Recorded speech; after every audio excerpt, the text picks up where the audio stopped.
इस वीडियो को पूरा ध्यान से एंड तक देख लेना। अगर आपका स्कोर जेईई मेन के अंदर में, मॉक टेस्ट के अंदर में, कोचिंग के अंदर में कम आ रहा है, 70 80 मार्क्स, 90 मार्क्स, 100 मार्क्स, इस रेंज में आ रहा है, आप कैसे 180 प्लस लेके जा सकते हो, उसका एक आइडिया आपको इस वीडियो के अंदर में मिलेगा। तुक्का ट्रिक्स तो मैं आपको दिखाने ही वाला हूं इस वीडियो के अंदर में। बहुत सारे क्वेश्चंस है मेरे पास में, और साथ में आपकी प्रॉब्लम सॉल्विंग एबिलिटी कैसी होनी चाहिए एग्जाम के अंदर में, वो भी आपको समझ आएगा। सारे ऑफिशियल क्वेश्चंस में मैं आपको ट्रिक्स दिखाता हूं। जेईई मेन 2025 अप्रैल अटेम्प्ट में आए हुए क्वेश्चंस हैं। और आप लोग की एक मेंटालिटी होती है एग्जाम के अंदर में कि आपको जितना आता है आप उतना ही अटेम्प्ट करते हो। मान लो आप 80 मार्क्स का आपको सॉल्व हो रहा है तो आप उतना ही अटेम्प्ट करके छोड़ देते हो नेगेटिव मार्किंग के डर से। बल्कि ऐसा नहीं होता। अगर आपको अपना स्कोर बढ़ाना होगा तो आपको तुक्का ट्रिक्स लगाना पड़ेगा, ऑप्शंस को एलिमिनेट करके गेसवर्क करना पड़ेगा, इंटेलिजेंट गेसिंग करना पड़ेगा, जुगाड़ करके क्वेश्चंस को जो है उड़ाना पड़ेगा। सिर्फ थ्योरी इनटेक करते रहोगे, वन शॉट लेक्चर्स देखते रहोगे, स्ट्रैटेजी समझते रहोगे, उससे काम नहीं बनेगा। क्योंकि एग्जाम में आपको सॉल्व करना है, तो सॉल्विंग एबिलिटी आपकी मैं बढ़ाता हूं यहाँ पर। तो चैनल को सब्सक्राइब करके रखो। जेईई रिलेटेड और बहुत सारे वीडियोस आपके लिए आ रहे हैं, आते रहते हैं। यहां पर आप जैसे देखो फर्स्ट क्वेश्चन को। अब इस क्वेश्चन में क्या है ना कि हो सकता है आपको डिफिकल्टी हो ग्रेविटेशनल पोटेंशियल में, ग्रेविटेशनल कांस्टेंट में, ठीक है, पोटेंशियल एनर्जी में आपको डिफिकल्टी आ सकती है। तो आप क्या करते हो ना, क्वेश्चन को छोड़ने की मेंटालिटी रखते हो। आपको लगता है नेगेटिव मार्किंग ना हो जाए, लेकिन आपको ऐसा नहीं करना है। आप समझो जेईई मेन का मार्किंग पैटर्न क्या है, +4 -1। तो अगर आप यहां पर ऑप्शंस को एलिमिनेट कर सकते हो, आपकी तुक्का एक्यूरेसी जो है ना, अगर 20% रहती है, लेट्स से 20% तुक्का एक्यूरेसी अगर आपकी रहती है, शॉर्ट में मैं टीए कहता हूं इसको, तो आपका स्कोर ना घटता नहीं है, बराबर रहता है। जैसे 10 में से 2 सही करोगे तो 8 नंबर आएंगे, और 8 गलत होंगे तो -8 होगा, तो नील हो जाएगा। तो क्वेश्चंस कभी छोड़ो मत, क्योंकि आपको पता है 20% तुक्का एक्यूरेसी तो आप आराम से बना सकते हो। आप इस डायरेक्शन में सोचना स्टार्ट करो।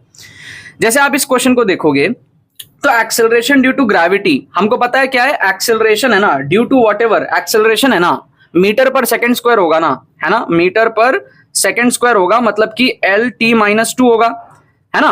अब LT-2 आप देख सकते हो यहां पर है फर्स्ट में, ठीक है, लिस्ट 2 के अंदर में। तो D की मैचिंग होगी 1 के साथ, D की मैचिंग 1 के साथ यहां भी है, यहां पे भी है, ये दोनों ऑप्शन में नहीं है। तो ये दोनों ऑप्शन आप कर दो एलिमिनेट, ठीक है। तो जैसे केबीसी के अंदर में होता है ना 50-50 ऑप्शन होता है, तो यहां पर हमारे पास में 50-50 हो गया, 2 ऑप्शन हमारे इनकरेक्ट वाले हट गए। अब 2 है तो 2 में आप तुक्का लगा सकते हो। क्यों? क्योंकि अभी आपकी तुक्का एक्यूरेसी मैंने बताया ना 20% से ऊपर होनी चाहिए। 20% होगा तो स्कोर 0 रहेगा, उससे ऊपर रहेगा तो आपका स्कोर बढ़ जाता है। तो आपकी अगर 50% तुक्का एक्यूरेसी है तो आपको क्वेश्चन को तुक्का मारना चाहिए, समझे। क्योंकि अगर आप 10 क्वेश्चन अटेम्प्ट करते हो, 10 में से 5 सही होते हैं और 5 गलत होते हैं, तो 5 सही होने के आपको 20 नंबर मिलेंगे और 5 गलत होने का -5 होगा, तो नेट स्कोर आपका +15 होता है। तो कभी भी आपकी तुक्का एक्यूरेसी 20% से ज्यादा होती है, वहां आपको अटेम्प्ट करना चाहिए। ये ऑप्शन एलिमिनेशन हैक है, ठीक है। तो इंस्टेड ऑफ लिविंग क्वेश्चंस आपको अटेम्प्ट करना पड़ेगा ज्यादा से ज्यादा क्वेश्चंस। अब यहाँ पे ए या फिर सी में से आप क्या चूज करोगे, पहले कमेंट करके मेरे को बताओ। मैं वीडियो के एंड में आपको इसका आंसर बताऊंगा कि आप ए ऑप्शन तुक्का लगाओगे या सी तुक्का लगाओगे, क्या मार्क करोगे कमेंट में आप अभी बताओ। 5 क्वेश्चन का आप कमेंट में बताने की कोशिश करना, ठीक है। अब जैसे इस क्वेश्चन को आप देखो, इस क्वेश्चन में क्या है कि भाई मान लो आपसे क्वेश्चन सॉल्व नहीं हो रहा, आपको डिफिकल्टी आ रही है। आप एटलीस्ट यहाँ पर जो है स्पीड आपको पूछ रहा है ना, एक आपको पूछ रहा है हाइट, एक आपको पूछ रहा है स्पीड, ठीक है। आप एटलीस्ट यहाँ पर स्पीड को तो चेक कर सकते हो ना डायमेंशन में, क्योंकि आपको दिख रहा है यहाँ पे रूट के अंदर में दिया हुआ इन दोनों ऑप्शंस में, और यहाँ पे रूट नहीं है, क्लियर है। आप एटलीस्ट डायमेंशन निकाल लो। जैसे आप जीएस का डायमेंशन निकालोगे तो क्या आएगा, जीएस मतलब क्या है, जी हमारे पास में क्या है, जी इज व्हाट, एक्सेलरेशन, ठीक है, मतलब मीटर पर सेकंड स्क्वायर, मीटर पर सेकंड स्क्वायर। और एस क्या है यहाँ पे, एस हमारे पास में हाइट है। इस क्वेश्चन में हाइट मींस मीटर, तो दिस इज मीटर स्क्वायर पर second square, so this is v square, actually this is speed का स्क्वायर। इसका मतलब जीएस का जो डायमेंशन है वो वी स्क्वायर आ रहा है, मतलब रूट जीएस का जो डायमेंशन आएगा, ठीक है, अगर हम रूट जीएस करें तो that will B speed, right. इसका मतलब ये जो डायमेंशन है ना, ये सही है ऑप्शन ए और ऑप्शन डी का, ये दोनों डायमेंशनली इनकरेक्ट है, स्पीड मैच ही नहीं कर रहा, डायमेंशन ही गलत है।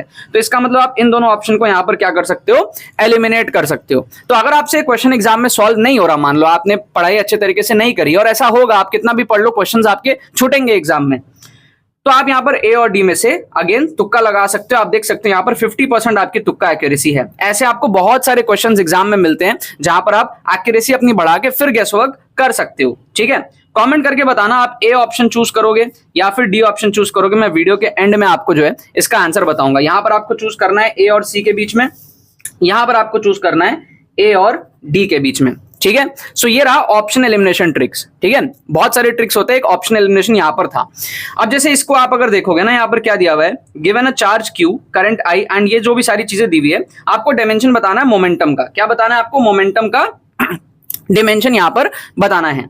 अब आपको ना यहां पर Q का डायमेंशन पता होता है, I का डायमेंशन पता होता है, ठीक है। लेकिन आप ना म्यू नॉट का डिमेंशन में थोड़ा सा फंसते हो। आपको लगता है भाई म्यू नॉट का तो डिमेंशन मेरे को पता ही नहीं है ना। एकदम रियलिटी वाली बात बता रहा हूं, आपको फील हो रहा होगा जहां जहां मैं बोल रहा हूं आपको। जैसे पोटेंशियल में आप थोड़ा फंसोगे, बट एक्सेलरेशन में नहीं फंसोगे, बहुत बहुत ईजी है। यहाँ आप क्यू और आई में नहीं फंसोगे, म्यू नॉट में आप फंस सकते हो। तो मेरे लेक्चर्स अगर आप रेगुलरली देखोगे ना, तो आपकी जो वीकनेसेस है उसको मैं स्ट्रांग बना दूंगा। अब यहां पर क्या करना है, जैसे मेरे सामने क्वेश्चन आएगा तो मैं क्या करूंगा म्यू नॉट में मैं फंस रहा हूं, लेकिन मैं क्या करूंगा ना, एक ऐसा एक्सप्रेशन सोचने की कोशिश करूंगा जो सिंपल हो और उसमें म्यू नॉट इन्वॉल्व हो, चाहे वो किसी भी चैप्टर का हो, ठीक है। तो जैसे मुझे मैग्नेटिज्म में एक एक्सप्रेशन याद आता है, B is equals to mu not I by 2r। ये एक एक्सप्रेशन, एक फॉर्मूला मेरे को किसी केस का याद आता है, ठीक है। अब ये आपको पता होगा कहीं ना कहीं, ठीक है ना कोई फॉर्मूला, कोई भी फॉर्मूला आप खोज लो जो थोड़ा सा सिंपल हो और जहां से आप म्यू नॉट निकाल सको। मतलब हमने म्यू नॉट को निकालने के लिए B का यहां पे यूज किया, ठीक है। अब B निकालना बहुत आसान है, F equals to I L भी होता है ना हमारे पास में, F equals to I L cross भी होता है, तो वहां से हम B निकाल लेंगे। इस तरीके से हमने थोड़ा हैक लगा के यहाँ पर जो है थोड़ा सा थोड़ा जुगाड़ू बुद्धि लगा के हम यहाँ पर म्यू नॉट को निकालने का कोशिश कर रहे हैं। डायरेक्टली म्यू नॉट अगर नहीं आ रहा है तो सो अब हमको क्या करना है, म्यू नॉट क्या हो जाएगा, बी आर अपॉन आई हो जाएगा, ठीक है। So mu naught will be basically, अगर हम डायमेंशन चेक करें, आर को इधर ले लो, आई को नीचे ले लो, so that will be B R upon I, ठीक है। और B के जगह आप लिख दो F बाई आई एल, यहां से B के जगह F बाई आई एल, तो B के जगह आप लिख दो F अपॉन I और L मतलब R तो रेडियस है ना, लेंथ है, L भी लेंथ है, तो लेंथ और रेडियस कट जाएगा, F by R I square आ जाएगा। क्या आ जाएगा आपका? F by I square. Clear है? अब देखो, आपको पता है कि हमको पूछा क्या है, मोमेंटम पूछा है। मोमेंटम कौन से चैप्टर का है? क्लास 11th का है, ठीक है। हमारे पास में क्लास 12th का तो है नहीं मोमेंटम। अब मोमेंटम हमको पता है ना, मास इनटू वेलोसिटी आता है बेसिकली। इसमें ना करंट रिलेटेड कोई एक्सप्रेशन नहीं आता, ठीक है। जो हमारा इलेक्ट्रिसिटी वाला पोर्शन है वो क्लास 12th का है, और जो मैकेनिक्स वगैरह है वो क्लास 11th का है। तो मैकेनिक्स का डायमेंशन पूछ रहा है। इसका मतलब ये जो क्यू आई, जो करंट वाली चीज है ना, वो देखो कौन से ऑप्शन में कट जाएगा। समझे आप बात को? जैसे आप यहां पर देखोगे ना, Q I upon mu naught दिया हुआ है, तो Q I upon mu naught आप यहां पर इसको डालोगे F by I square, F by I square. तो देखो आपका करंट वाला एक्सप्रेशन रह जा रहा है, कट नहीं रहा है, तो आपको पूरा चेक करने की जरूरत नहीं, इसको आप काट दो, समझे। फिर यहां पर आप देखो Q के जगह हम लिखेंगे IT, म्यू नॉट के जगह हम वापस लिखेंगे F बाई आई स्क्वायर, और I के जगह हम लिखेंगे वापस से I। तो आप देख सकते हो आई स्क्वायर और आई स्क्वायर कट गया आपका, समझे। तो FT आया, मतलब करंट का एक्सप्रेशन ही आपका पूरा खत्म हो गया। तो ये मोमेंटम हो सकता है। और आपको पता है कि भाई फोर्स क्या होता है, rate of change of momentum होता है आपके पास में। तो मोमेंटम क्या होगा, फोर्स इंटू टाइम का डायमेंशन के बराबर आएगा। तो फोर्स इंटू टाइम, ये आपका मोमेंटम हो सकता है। क्लियर है? फिर आप ऑप्शन सी में अगर देखोगे तो यहां पर Q म्यू नॉट आई तो है, साथ में एक Q एक्स्ट्रा है, एक Q एक्स्ट्रा हो जाएगा तो हमारे पास में वापस करंट आ जाएगा, चार्ज आ जाएगा, तो वापस से क्लास 12th का चैप्टर बन जाएगा, 11th का चैप्टर नहीं रहा, मोमेंटम बन ही नहीं सकता। फिर उसी तरीके से आप यहां पर देखोगे Q mu naught upon I को, तो आपके पास में क्या है कि भाई Q तो लिखोगे आप IT, म्यू नॉट के जगह आप लिखोगे F बाई आई स्क्वायर, और नीचे एक आपका I है। तो यहां भी आप देखो आपका एक ही करंट कटेगा, बाकी आपका करंट रह जाएगा, आई स्क्वायर आपका रह जाएगा, ठीक है। तो इसको भी आप एलिमिनेट कर दो। पूरा चेक करने की जरूरत नहीं है कि मोमेंटम से मैच हो रहा है या नहीं हो रहा है, सिर्फ ऑप्शन बी ही यहां पर जो है सही आंसर होगा। 4 नंबर आपको यहां पर मिल जाएंगे, ठीक है। सो मेरा कहने का मतलब ये है कि जेईई मेन में आपको अगर क्वेश्चन सॉल्व करने एक्स्ट्रा, तो आपको बहुत ज्यादा थ्योरी की जरूरत नहीं पड़ती है। आपके पास सफिशिएंट थ्योरी, आप बेसिक बोर्ड लेवल प्रिपरेशन भी करते हो ना, वो भी एनफ होता है जेईई मेन में 180 प्लस मार्क्स लाने के लिए, अगर आपकी प्रॉब्लम सॉल्विंग एबिलिटी अच्छी है तो। अब हम और क्वेश्चन यहां पर देखेंगे, पीछे मेरे पास में और इंटरेस्टिंग क्वेश्चन है। उससे पहले आप यहां पर जो है, ये हमारा तुक्का ट्रिक्स का कोर्स है जेईई मेन 2026 का, इस पे आप सबको एनरोल करना बहुत ज्यादा जरूरी है, क्योंकि इसमें आप ना स्ट्रक्चर्ड मैनर में सारे तुक्का ट्रिक्स सीखते हो, साइंटिफिक चीट कोड्स आप सीखते हो। 60 to 80 मार्क्स आप यहां पर श्योर शॉट बूस्ट कर सकते हो। कोर्स के अंदर में सारी चीजें विद प्रूफ और विद डिमॉन्स्ट्रेशन में सिखाता हूं, दिखाता हूं। फुल पेपर तुक्का ट्रिक्स का आप डिमॉन्स्ट्रेशन भी इसके अंदर में आप देखोगे, और जितने तरीके के ट्रेंड के हिसाब से जितने ट्रिक्स लग रहे हैं जेईई मेन के अंदर में, हंड्रेड्स ऑफ क्वेश्चंस आप इसके अंदर में देखोगे। सारे तुक्का ट्रिक्स के सारे टाइप्स आप समझोगे, क्या क्या होते हैं उनमें, एप्लीकेशन आप देखोगे, बेसिक टू एडवांस आप जो है तुक्का ट्रिक्स को इसमें मास्टर कर रहे होगे, और रिस्क को कैसे मैनेज करना है, ठीक है, नेगेटिव नहीं होना चाहिए, श्योर शॉट मार्क्स बढ़ना चाहिए। वो चीज आप इसके अंदर में देखोगे, माइंडसेट आपका डेवलप होगा कि आप भी मेरे जैसे जो है ट्रिक्स को जो है लगा सको। ठीक है, आज अगर आप इसके अंदर में एनरोल करते हो तो हमारे पास में बूस्ट 24 कूपन कोड आप यूज कर सकते हो। लिंक आपको डायरेक्टली डिस्क्रिप्शन और पिन कमेंट में मिल जाएगा। आपको इसमें एडिशनल डिस्काउंट मिल जाएगा, मतलब आप सिर्फ 1499 में इसमें एनरोल कर सकते हो। ऑलरेडी डिस्काउंट है और एडिशनल डिस्काउंट आपको मिल जाएगा। सो काफी अफोर्डेबल हो जाएगा आपके लिए। इसके अंदर में आप आज ही एनरोलमेंट पूरा कर लो। बैच की वैलिडिटी आपके पास में जेईई मेन 2026 सेकंड अटेम्प्ट तक रहेगी। कोई भी क्वेरी होती है मेरी टीम को आप व्हाट्सअप करके पूछ सकते हो और अपना एनरोलमेंट इसमें पूरा कर सकते हो। रात 10 बजे तक आपके पास में डिस्काउंट ऑफर चल रहा है। क्लियर है? अब यहां पर हम लोग समझते हैं इस क्वेश्चन को। अब काफी सारे समय आप क्या करते हो ना, क्वेश्चंस को एक तो आप सोचते हो कि जेईई मेन बहुत डिफिकल्ट एग्जाम है। अब आप बताओ ये डिफिकल्ट एग्जाम है क्या? ऐसे क्वेश्चंस भी आते हैं जेईई मेन तो क्या डिफिकल्ट है क्या? आपको डिस्टेंस और डिस्प्लेसमेंट पूछ रहा है, बोर्ड लेवल सवाल भी नहीं है ये। ठीक है, अब आप इसमें टाइम खोटी मत करो। आप देखो डिस्प्लेसमेंट देखो, सबसे पहले क्या कह रहा है, ए बी मतलब ए से बी में गया, बी से ए में गया, फिर वापस बी में गया। तो इनिशियल ये सिचुएशन था, फाइनल ये सिचुएशन है, starting from A and ending at B. तो इसका मतलब डिस्प्लेसमेंट कितना होगा, डायमीटर के बराबर 2r के बराबर। तो एक ही ऑप्शन आपका सेटिस्फाई कर रहा है, बाकी तीनों ऑप्शन आपके एलिमिनेट हो गए। आपको डिस्टेंस सॉल्व करने की जरूरत ही नहीं है। आप चेक करने बैठ जाते हो, यहां से यहां गया इतना, 2πr इतना, वो सब छोड़ो।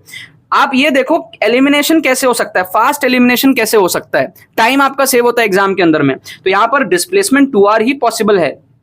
ठीक है, आप सोचो 3r का डिस्प्लेसमेंट पॉसिबल ही नहीं है ना, डायमीटर ही 2r होता है, उससे बड़ा डिस्प्लेसमेंट कहां से हो सकता है? क्या आपको लॉजिक समझ में आ रहा है? तो वैसे भी आप सोच सकते हो कि भी कहीं ना कहीं यहां होगा, यहां होगा, यहां होगा, ऐसा तो नहीं कि उड़ के बाहर ही चला गया। तो मैक्सिमम डिस्प्लेसमेंट ही 2r का है यहाँ पे, उससे बड़ा तो वैसे भी पॉसिबल नहीं है। क्लियर है? तो यहाँ पर आप ऑप्शन डी को सीधा मार्क कर सकते हो, पूरा सॉल्व करने की जरूरत नहीं है। 4 नंबर आपको यहाँ पर भी मिल जाएंगे।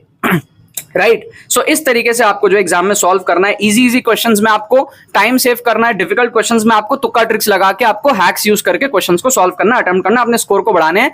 कम अटेम्प्ट करने की मेंटालिटी हटा दो। आपके टीचर्स ने आपको सिखाया होगा कम अटेम्प्ट करो। मैं जीता जाता एग्जाम्पल हूं आपके सामने। मैंने पूरे 360 नंबर मेरे टाइम पे 2017 में पूरे 360 नंबर जेईई मेन में मैंने अटेम्प्ट करे थे। और अगर मैं अटेम्प्ट नहीं करता ना, मेरा स्कोर 130 के रेंज में आता, वो 180 के रेंज में आया, क्योंकि मैंने अटेम्प्ट जो किया वो सही रिस्क को मैनेज करते हुए किया। मैंने सही तुक्का स्ट्रैटेजी लगाई और मैं इंटेलिजेंट गेसिंग किया, जिससे मेरा जो तुक्का ट्रिक्स का जो एक्यूरेसी था वो 20% से काफी ऊपर था। 40% के आसपास मेरी एक्यूरेसी मैंने बनाई थी ओवरऑल, जितने क्वेश्चन छोड़ते हैं उसको अटेम्प्ट करके। समझ रहे हो? तो किस लेवल पे आप चीजें मेरे से आप सीख सकते हो। तो यहां पर आप देखो, इस क्वेश्चन को देखो। यहां पर आप देखते ही थोड़ा सा घबरा जाते हो, आपको लगता है अरे यार मैंने तो उतने अच्छे से सीखा नहीं है ना, न्यूटन्स लॉज ऑफ मोशन, ये सारी चीजें। और आप सोचते हो 11th का मेरा बैकलॉग है, ये है वो है, आप स्ट्रेस लेते रहते हो। आप अगर यहाँ पर सिंपल चीज देखोगे कि भाई दोनों का एंगल अलग है। अब जब दोनों का एंगल अलग है तो T1 T2 सेम नहीं होगा ना, इतना तो आप कॉमन सेंस से कह ही सकते हो ना। सिमेट्री होता तो सेम होने के चांसेस थे, एंगल ही अलग है तो T1 T2 सेम नहीं हो सकता। यहां देखो सेम दिया हुआ इन दोनों ऑप्शन में, तो ऑप्शन सी और ऑप्शन डी दोनों को काटो। ऑप्शन सी कह रहा है 5√3 5√3, ऑप्शन डी कह रहा है 5 5, ये दोनों तो हो ही नहीं सकते ना। तो आप क्या कर सकते हो ना, ए और बी में से तुक्का लगा सकते हो। यहाँ पे वापस से आपकी जो तुक्का एक्यूरेसी है वो 50% की बन गई है। लेकिन अगर आप थोड़ा सा और फील कर लो खाली इसको, देखो क्योंकि समझो यहां पर एंगल ना 60 डिग्री का, यहां पे एंगल कम है। अब आपको पता है जब हम कंपोनेंट लेते हैं वेक्टर का तो बड़ा एंगल होगा तो कंपोनेंट छोटा आएगा, है ना। cos थीटा की वैल्यू एंगल बड़े होने पे छोटी हो जाती है। तो अगर मैं T1 का कंपोनेंट यहां लूंगा तो वो T2 के इस कंपोनेंट को कंपेंसेट करेगा ना। ठीक है, ऊपर इक्विलिब्रियम रहेगा, लेफ्ट राइट में इक्विलिब्रियम रहेगा। अब क्योंकि T1 के साथ में एंगल बड़ा है तो T1 की मैग्नीट्यूड बड़ी होनी पड़ेगी, तभी तो वो कंपेंसेट कर पाएगा। समझो, अगर T1 T2 दोनों बराबर है लेट से, तो T1 का ये जो कंपोनेंट आएगा और T2 का ये जो कंपोनेंट आएगा, ये वाला कंपोनेंट छोटा होगा, ये वाला कंपोनेंट बड़ा होगा, तो इक्विलिब्रियम नहीं होगा अगर बराबर मानता हूं मैं तो। लेकिन अगर मैं इसको बड़ा ले लूं, T1 की मैग्नीट्यूड को मैं बड़ा ले लूं, तब क्या होगा, बड़ा मैग्नीट्यूड की वजह से, बड़ा एंगल होने के बावजूद वो कंपोनेंट आ सकता है जो यहां पर इसको कंपेंसेट करे। ठीक है, छोटे की तो फिर चांस ही नहीं है। छोटा मैग्नीट्यूड लोगे तो और छोटा आएगा कंपोनेंट, क्योंकि एंगल बड़ा है, असर कम हो जाएगा ना एंगल बड़ा होने पे। यहाँ पे असर ज्यादा है क्योंकि एंगल कम है कंपेरेटिव टू दिस वन। तो आपको सॉल्व करने की भी जरूरत नहीं है, आपको पता है यहाँ पे कॉमन सेंस से कि T1 का मैग्नीट्यूड बड़ा होगा T2 से, तो ऑप्शन बी यहाँ पे सही होगा। आप ऑप्शन बी को यहाँ पर तुक्का लगा सकते हो। 4 नंबर आपको यहाँ पर मिल गए। इसको एलिमिनेट कर दो, क्यों? क्योंकि इसमें कह रहा है कि T1 छोटा है, T1 5 है और T2 बड़ा है, 5√3 कह रहा है। तो T1 अगर छोटा होगा तो कंपोनेंट जो है वो और बहुत ज्यादा छोटा हो जाएगा। ठीक है, क्योंकि एंगल बड़ा है। T2 अगर बड़ा होगा तो कंपोनेंट क्या होगा, इससे बहुत ज्यादा बड़ा आएगा, क्योंकि एंगल यहां पर छोटा है। ठीक है। बाकी आप cos थीटा से भी देख सकते हो। सपोज कर लो यहां पर मैं लेता हूं 5√3 और यहां पे मैं लेता हूं 5, तो 5√3 cos 60 डिग्री ये जो कंपोनेंट है LHS का, ये आपका 5 cos 30 के बराबर होना चाहिए। ये वाला जो कंपोनेंट है आप एक बार चेक करके भी यहां पर देख सकते हो। तो 5√3 cos 60 is half equals to 5 cos 30 is √3/2। देखो आपका LHS RHS आपका बराबर हो गया। ठीक है, इसका मतलब ऑप्शन बी ही सही होगा।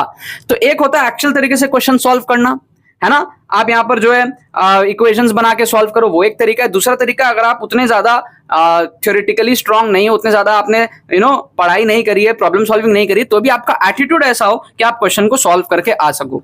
यहां हमने 4 नंबर बटोरे, ट्रेडिशनल सोल्यूशन नहीं यूज किया, यहां यूज नहीं किया हमने। यहां भी आप देख सकते हो हमने ट्रेडिशनल सोल्यूशन यूज नहीं किया, हमें म्यू नॉट नहीं पता था तब भी हमने जुगाड़ किया।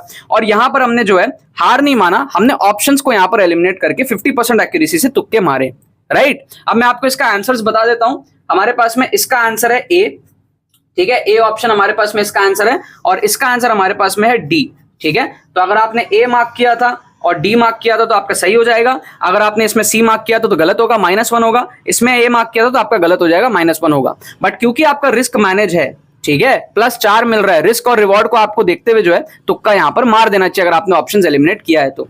राइट, तो जाओ यार, लिंक डिस्क्रिप्शन में दिया हुआ है। आज रात 10 बजे तक आपके पास में ऑफर है JMN 2026 तुक्का ट्रिक्स कोर्स में, बेनिफिट उठाओ इसका, बहुत हेल्पफुल कोर्स होता है। हर साल हजारों स्टूडेंट्स इससे जो अपने मार्क्स को बूस्ट करते हैं, NITs में पहुंचते हैं, और आपका माइंडसेट ऐसा हो जाएगा ना कि आप JEE के अलावा IIT JEE में भी अच्छा करोगे और बाकी जितने कॉम्पिटिटिव एग्जाम्स आप दोगे उसमें भी अच्छा करोगे। वेबसाइट पे आप जाके चेकआउट कर सकते हो, हमारे बहुत सारे तुक्का ट्रिक्स के कोर्सेज हैं tukkatricks.com पे, लिंक आपको डिस्क्रिप्शन में मिल जाएगा उसका भी। ठीक है, तो आप अगर कोई और एग्जाम दे रहे हो तो उस पर भी डिस्काउंट चल रहा है।